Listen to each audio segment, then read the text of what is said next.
Ang tanong sa atin is, subukan mo? Is, nasubukan ko na daw ba nagamitan ako ng extender? Hindi ko nasasabihin yung unang pangalan guys kasi bawal. So, nasubukan ko na nga ba ito at curious daw siya kung ano daw yung pakaramdam nun.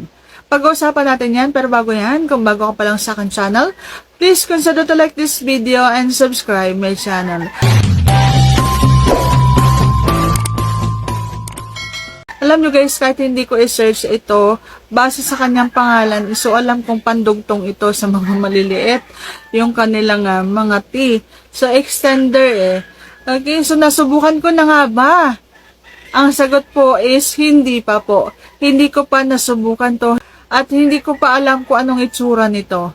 Kaya hindi ko masasabi or masasagot kung ano yung pakaramdam nito. Okay? So, ang tinatanong naman is, ako daw kung nasubukan ko na. So, yan po ang sagot. Hindi ko pa nasubukan at ayaw kong subukan. Gusto ko kasi yung natural na natural. Yung walang halong chemical. Okay? So, sana nasagot ko ng tamang yung tanong. And if you like this video, please consider to like this video and subscribe my channel. Thank you for watching. See you on my next vlog.